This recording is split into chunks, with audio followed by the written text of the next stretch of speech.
Pacific സമുദ്രത്തിന്റെ ഭൂഖണ്ഡാന്തര ballistic missile വിക്ഷേപണ പരീക്ഷണം വിജയകരമായി പൂർത്തിയാക്കിയിരിക്കുകയാണ് ചൈന. ഏഷ്യ പസഫിക് മേഖലയിൽ ആയുധശേഷി ശക്തമാക്കുന്നതിന്റെ ഭാഗമായാണ് ഈ പരീക്ഷണം. ആദ്യമായി ഭൂഖണ്ഡാന്തര ബാലിസ്റ്റിക് മിസൈലിന്റെ പരസ്യ പരീക്ഷണവുമായി ചൈന എത്തിയിരിക്കുന്നത്.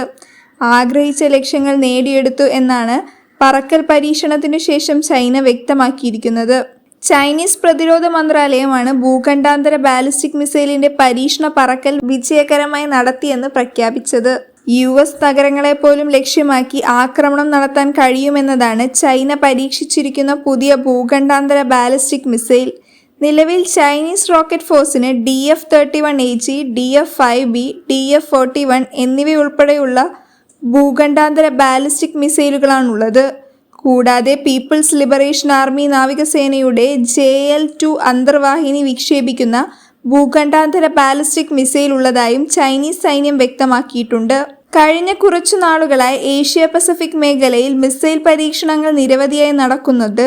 ഈ മാസം ആദ്യമാണ് മേഖലയിൽ ഉത്തര കൊറിയ നിരവധി ഹ്രസ്വദൂര ബാലിസ്റ്റിക് മിസൈൽ പരീക്ഷണങ്ങൾ നടത്തിയത്.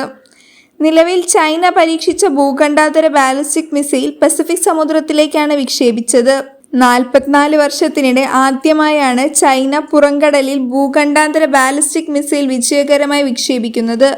1980 മെയ്യിലായിരുന്നു ഇതിനു മുന്നേ വിജയകരമായ പരീക്ഷണമെന്ന് ഹോങ്കോങ് ആസ്ഥാനമായുള്ള south China morning post report ചെയ്തു.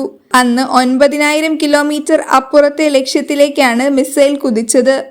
പുതിയ മിസൈലിന് US വരെ എത്താൻ കഴിയുമെന്നും റിപ്പോർട്ടിലുണ്ട്.